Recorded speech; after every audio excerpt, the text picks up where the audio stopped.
오늘은 사실 목사님께서 소개하실 때는 해석을 안 될 게 뭐가 있어 라고 하셨지만 원래는 영어 제목을 좀 죄송스럽게 좀 썼습니다. 네, 살짝 그래서 한국말로 적어 놓았죠. 조그만하게 밑에 뭐라고 돼 있죠?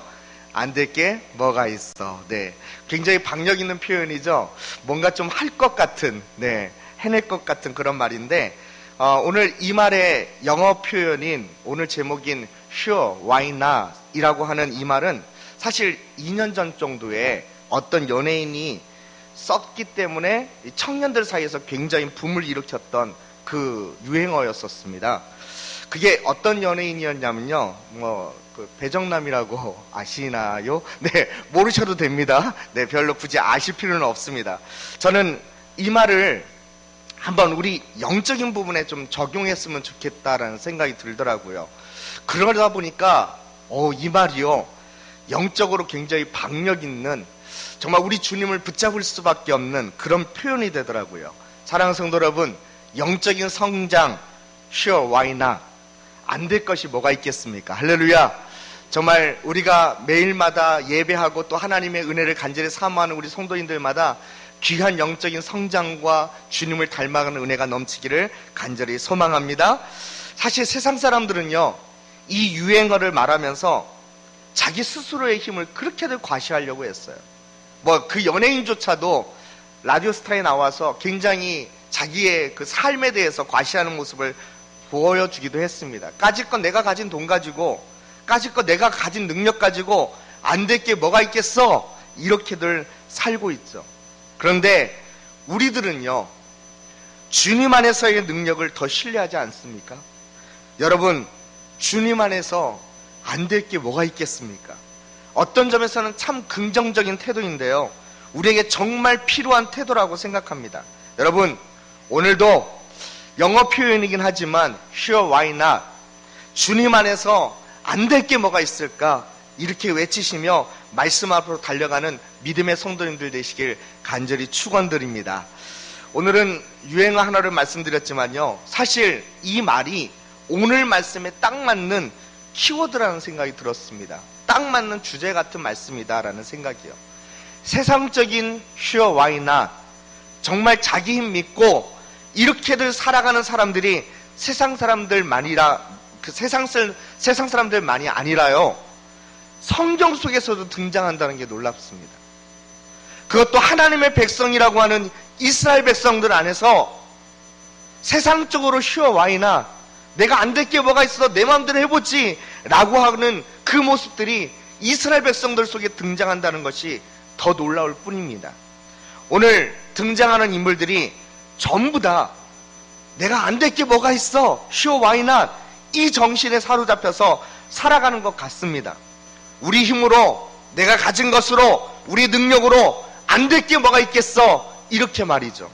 자, 그럼 오늘 말씀의 위치를 좀 먼저 설명드려야 좀 오늘 말씀을 이해하시는데 굉장히 여러분들이 도움이 되실 것 같습니다. 왜냐하면 처음 사사기 시작부터를 우리는 서론부터 시작했기 때문에 그렇습니다. 오늘 말씀은 삽시간에 결론으로 왔습니다. 사사기 한 지가 얼마나 됐다고 벌써, 근데 연말이에요. 네, 사사기를 시작한 지 이제 연말이 되었습니다. 결론까지 왔어요. 여러분, 혹시나 서론 부분을 제가 시작할 때에 잘 기억하신 우리 성도님들은 제가 사사기의 결론이 몇 개라고 말씀드린 적이 있는데 혹시 기억하시나요? 사사기의 결론이 몇 개라고 했을까요? 몇 개요? 몇 개라고 했어요? 몇 개라고 했어요? 네, 2개라고 말씀드렸습니다. 어떻게 하셨어요? 제가 말씀드린 적 없는데요. 네. 자, 그 결론의 2가지 중에, 결론 중에서 첫 번째 결론이 오늘 말씀입니다. 첫 번째 결론. 결론을 2가지를 말씀해 주시는데 첫 번째 결론이 오늘 말씀입니다. 이 첫 번째 결론을 살펴보려면요, 이 본문들 안에 등장하고 있는 인물들, 그리고 그 주체들을 잘 나열하고 그 주체들을 쭉 이어서 사건을 설명해 주는 게 오늘 말씀 결론을 이해하는데 굉장한 도움이 될 거라고 생각해서 먼저 그 얘기를 시작할 텐데요. 그래서 첫 번째 결론에 등장하는 등장인물들을 쭉 나열해보겠습니다. 자, 먼저 누가 나오느냐? 미가가 나오죠. 미가라는 사람이 나옵니다. 에브라임 산지에 살던 미가라는 인물이 나오고요. 두 번째는 그의 어머니가 나옵니다. 그의 어머니요. 그리고 또 한 사람이 나오는데 베들레헴 출신의 한 레인 청년이 나옵니다. 그리고 또 한 가지 나오는 게 있습니다. 인물이. 그게 누구냐면 단지파가 나옵니다. 여기서 빼먹을 수가 없어요. 단지파는요. 이 네 개의 등장인물을 통해서 첫 번째 결론의 사건을 하나님께서 진행하십니다. 그럼 어떤 일들이 이 등장인물을 통해서 벌어졌는지 간단하게 설명해 드릴 테니까요. 잠깐만 생각만 놓으시면 그 오후 예배가 참 졸리기 쉬운 시간이니까 정신을 놓치시면 졸기 쉬우시니까요. 잘 저를 따라와 보시기 바라겠습니다. 자, 미가가 등장합니다. 근데 첫 번째 일어났던 사건은 뭐냐면 미가의 어머니가 꽁꽁꽁꽁 보물을 숨겨뒀었습니다. 근데 그 은을 누가 도둑질해 가냐면 그 집 자식인 미가가 도둑질해 갑니다. 그러니까 그 어머니가 얼마나 속이 상했겠어요. 아들이 훔쳐간 건 모르고 다른 사람이 훔쳐갔다 생각해서 섬뜩한 저주를 합니다. 여러분들 같아도 중요한 물건 잃어버렸으면, 누가 훔쳐갔으면 가만히 계시겠습니까? 그렇죠. 이 어머니도 화가 머리 끝까지 난 겁니다. 그래서 섬뜩한 저주를 하는데 그 저주 소리를 그 아들이 듣고 놀래서 무서워서 그 어머니에게 다시 되돌려줍니다. 그리고 그 되돌려받은 그 은을 가지고 뭐 하느냐?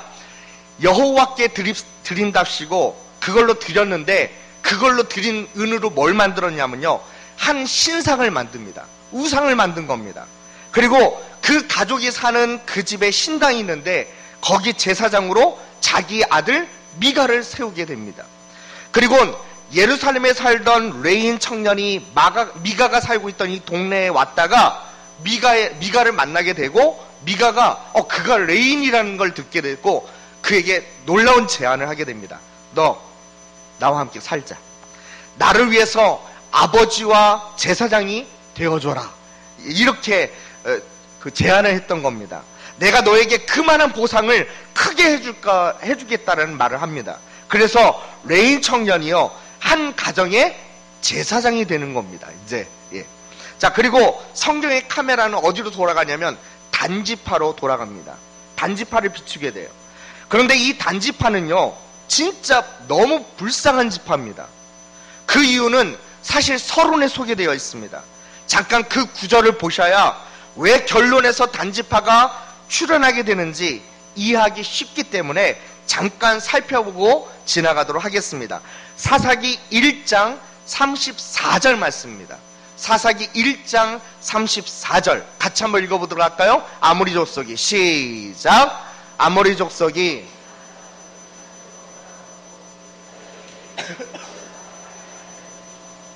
네, 다른 족속은 뭐 했냐면 그래도 가나안 족속들과 싸워보기도 하고 그러다가 안 되어서 그냥 같이 살기도 하고 때로는 쫓아내지 않고 이 가나안 사람들을 노역시키면서 부려먹기라도 했는데요. 단지파는 어떻게 했는지 아세요? 아모리 족속이 단지파를 휘어잡습니다. 오히려 이스라엘 지파가 휘어잡힌 겁니다. 야, 니네들이 우리를 친다고? 웃기고 그렇죠. 그러고 있습니다. 네. 너희들 이 산지에서 내려올 생각도 하지 마. 골짜기로 내려오면 죽는다고 막. 이런 식으로 단을 휘어잡은 겁니다. 싸워보지도 못하고 단지파는 깨갱한 겁니다. 너무 불쌍해 보이지 않습니까? 그래서인지 단은 이 결론의 말씀 부분에서 자기들이 취한 땅은 없고 그러니 그 산지에서 반유목민 생활을 해야 했던 것입니다. 그러다가 결단한 것, 뭔가 정착한 땅을 찾아 정탐꾼을 보내는 것이었습니다. 그러다가 미가의 집을 찾아낸 것이고요. 그리고 땅도 찾아냅니다. 라이스라는 가나안 땅 외곽에 있는 곳이었습니다. 완전 외지예요. 거기가 제일 만만해 보였던 것이죠. 그래서 거기로 들어갈 때 두 가지의 일을 단지파가 하게 됩니다. 그 꼭대기에 있는 그 외지의 곳에 들어갈 때에 단지파가 두 가지 일을 합니다. 먼저는 미가의 집에 있던 신상들을 싹 쓸어서 가져갑니다. 이게 웬 떡이냐. 미가의 집에 있는 신상들을 싹 긁어서 단지파가 가져갑니다. 그리고 두 번째는 미가 집에 제사장으로 취업해 있던, 이 말이 맞을 겁니다. 제사장으로 취업해 있던 그 레인 청년에게 제안하죠. 야, 한 가정의 제사장으로 있는 게 낫니? 아니면 한 지파의 제사장으로 출세하는 게 낫니? 뭐가 좋겠어요? 조그마한 가정 속에 있는 게 낫습니까? 한 지파의 제사장으로 있는 게 낫겠습니까?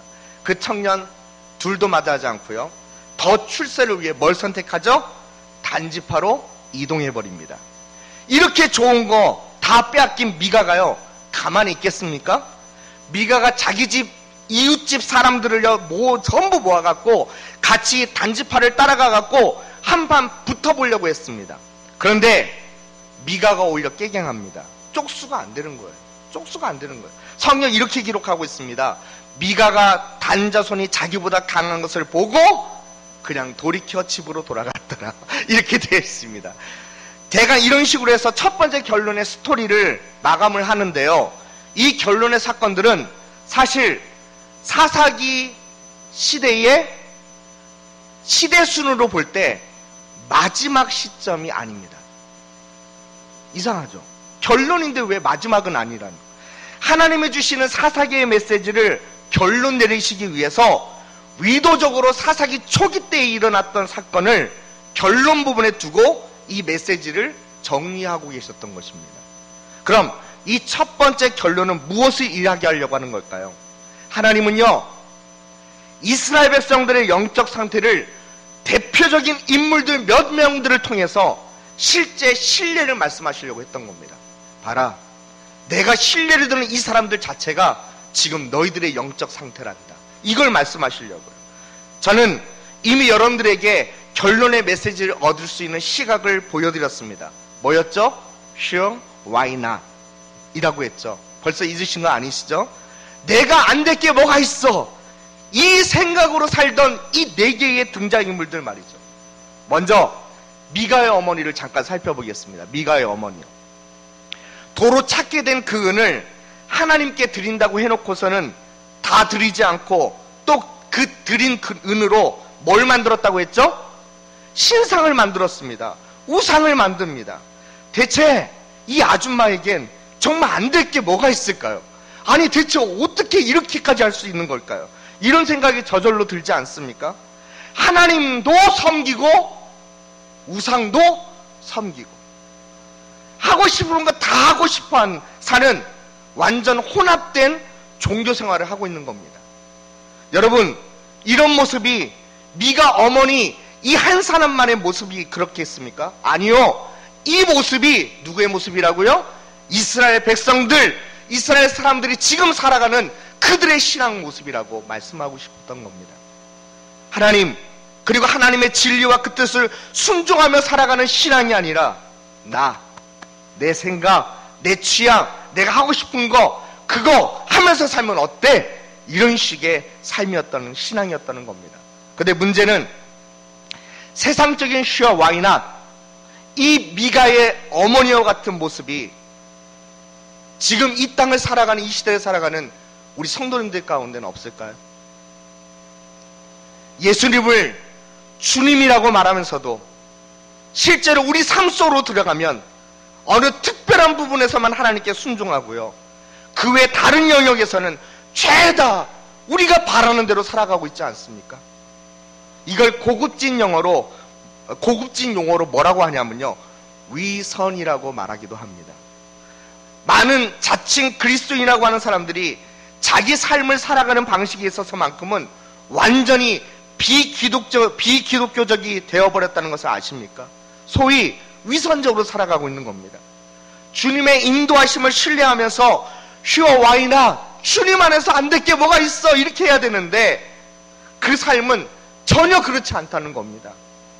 우리가 주일날 교회에 와서는 하나님께 내 삶을 나의 주님께 드립니다 실컷 고백해 놨는데 사실 드린 것은 이 주일 하루뿐, 그것도 온전히도 아니지만 그 나머지의 6일은 말이죠, 실상 자기 자신에게 바치고 살고 있지 않습니까?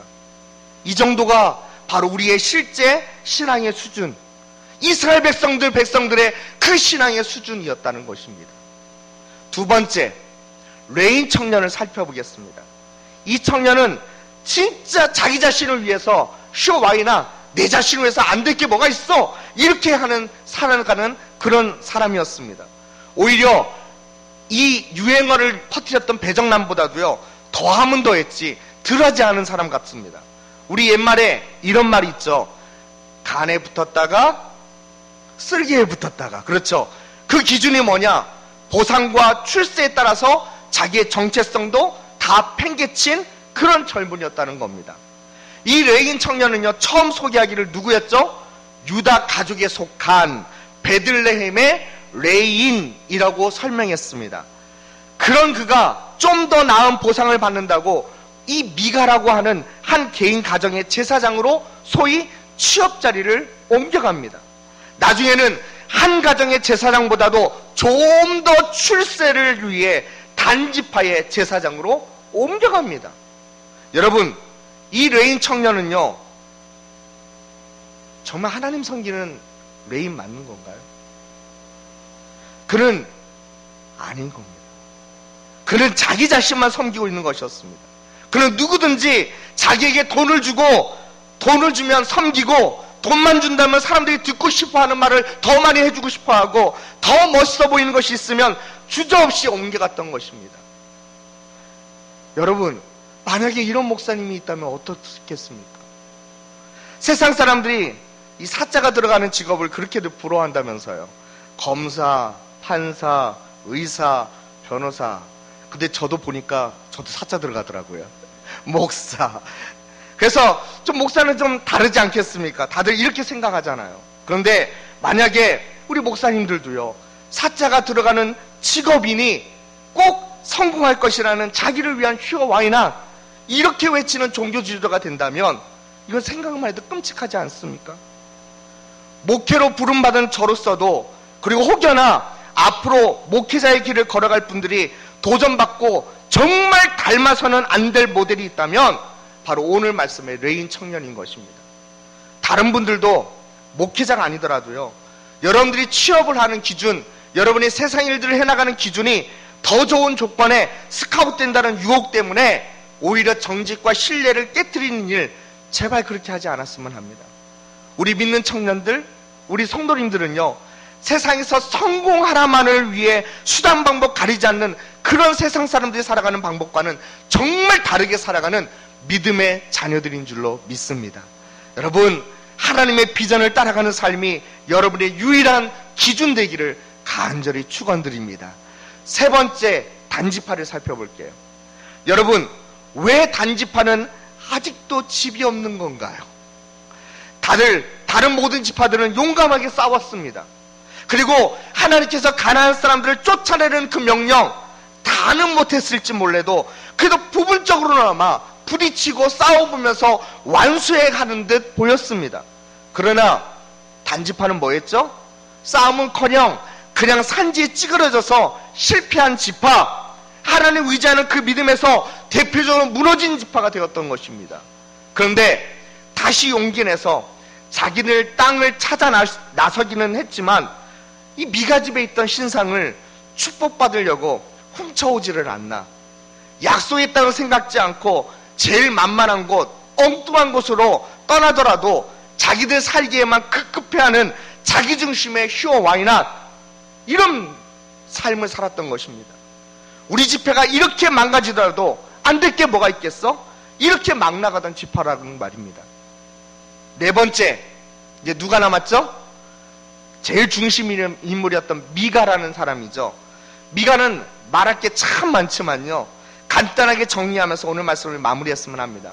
여러분, 미가 어머니가 그렇게 은도 훔치고 돌려받은 그 은으로 신상을 만드는 그 수고들의 진짜 목표는 뭘까요?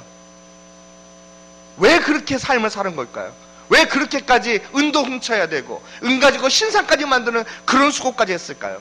그걸 볼 수 있는 말씀이요, 오늘 말씀에 사사기 17장 13절 말씀이 있습니다. 한번 같이 보도록 할까요?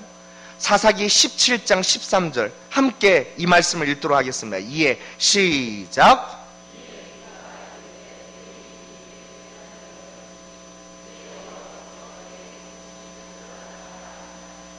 여러분, 이게 아우 좋겠다 이런 말씀으로 보이시지는 않으시죠?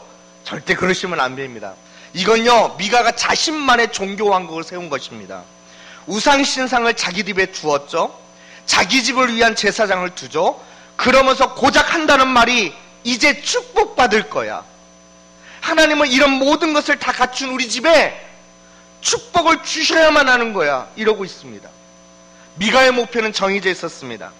하나님께 내 삶을 드리는 게 아니라 하나님 그분이 내가 원하는 것을 해주셔야 하는 것이었습니다. 하나님이 그의 왕이 아니라 그가 하나님보다 더 큰 왕이 되어 이용해 먹으려 했던 것입니다. 이건 복음이 아닙니다. 이건 신앙도 절대로 아닙니다. 여러분, 진정한 복음이 뭔지 아세요? 나를 구원해 주신 주님이 원하시는 그것을 내가 생명 다해 하는 것, 이것이 복음인 줄로 믿습니다. 이것이 하나님을, 예수님을 섬기는 거예요. 내가 원하는 것을 주님이 해주셔야 하는 게 아니고 주님이 원하시는 것을 내가 할 수 있는 것, 이게 복음이 역사한 내 삶의 진짜 결과인 것입니다. 복음은 하나님을 바르게 알게 합니다. 그리고 우리가 바르게 한 그 하나님을 바르게 한다면 우리의 삶을 들여 하나님을 섬기지 않을 이유가 뭐가 있겠습니까? 근데 잘 보세요. 미가가 자기가 갖춘 것들로 인해 이제 복을 받을 것이라고 붙들었던 것들이 어떻게 되죠? 그렇게 붙들었던 그 모든 것들, 신상 다 단집하고 훔쳐갑니다. 자기 집에 제사장으로 들어왔다고 좋아했는데 그 레인 청년마저도 단집하 제사장으로 뺏겨버리게 됩니다. 축복받을 것이라고 소망했던 것들이 모두 다 산산조각 나버린 것입니다. 여러분, 이게 세상 소망인 거예요. 세상 소망은 언젠가 산산조각 나게 되어 있습니다. 물질이 진정한 행복을 줄 수 없고 내가 가진 것이 나를 진정하게 행복하게 만드는 게 절대로 아닌 것입니다. 오직 우리의 생명이신 예수 그리스도만이, 오직 우리의 하나님만이 우리의 삶의 왕이 되어주실 때 우리는 빼앗기지 않는 하나님의 그 은혜 속에서 살게 되는 믿음의 자녀들이 될 줄로 믿습니다. 베드로가 예수님에 대해서 이런 고백을 한 적이 있었습니다. 요한복음 6장 68절 말씀인데요. 한번 같이 읽어보도록 할까요? 요한복음 6장 68절 시몬 베드로가 시작.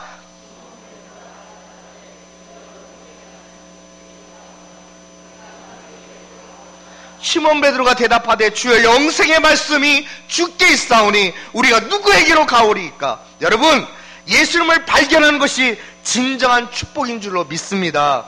우리가 진정한 축복을 누리며 살기 원한다면 우리 주님께 이렇게 고백할 수 있어야 됩니다. 예수님이 내게 없으면 제가 가진 모든 것이 무슨 소용이겠습니까? 예수님은 나의 모든 것 되십니다. 예수님이 나에게 필요한 전부이십니다. 할렐루야. 사랑하는 성도 여러분, 내 힘으로 내가 가진 것만으로는 안 될 게 너무나 많습니다. 아니, 안 되는 인상일 수밖에 없습니다. 오늘도 그러기 때문에 우리 믿음 안에서, 예수 그리스도 안에서 sure why not, 이 주님 안에서 안 될 게 뭐가 있습니까? 이런 믿음의 고백을 해야 될 줄로 믿습니다. 여러분, 예수 그리스도 안에서 안 될 게 뭐가 있겠습니까? 올해 1년을 되돌아보면서 내가 예수 그리스도 안에서 안 될 게 뭐가 있습니까? 이 믿음으로 살으셨나요? 아니면 내 힘으로 해보니까 안 될 게 너무 많더라, 이것만 경험하셨나요? 우리 이제 올해를 이제 정리하면서 내년을 바라보고 소망하는 우리들이 모두에게 주님 안에서 안 될 것이 무엇일까? 다시 이 믿음을 갖추고 우리 내년을 준비하며 올해도 잘 마무리할 수 있는 믿음의 성도님들 될 수 있기를 간절히 축원합니다. 여러분, 주님 안에서만이, 주님이 나의 왕이 되셔야만이 안 될 것이 뭐가 있습니까? 이렇게 되는 줄로 믿습니다. 이런 축복된 믿음을 사는 우리 성도님들 되시길 간절히 축원드립니다. 기도하겠습니다. 하나님, 주의 은혜를 감사합니다. 우리도 오늘 이 사사기의 결론의 말씀이 이렇게 등장하던 사람들이 바로 너희들의 모습 아니니, 이스라엘 백성들의 모습이고 지금 믿음 연약하여 살아갈 때 우리들의 모습이라고 말씀하시는 것처럼, 이렇게 세상 물질 가지고 돈 가지고 명예 가지고 안 될 게 뭐가 있어 라고 생각하면서 세상 사람들처럼 똑같이 살아가는 모습이 아니라, 우리 오늘 다시 한번 믿음 안에서 우리들을 재정비하여 주님 안에서 안 될 것이 뭐가 있겠습니까? 이 믿음으로 다시 세워지게 하여 주옵소서. 하나님, 세상은 그렇게 고백하며 나가지만 그 세상 소망은 언젠가 산산조각나게 되어 있습니다.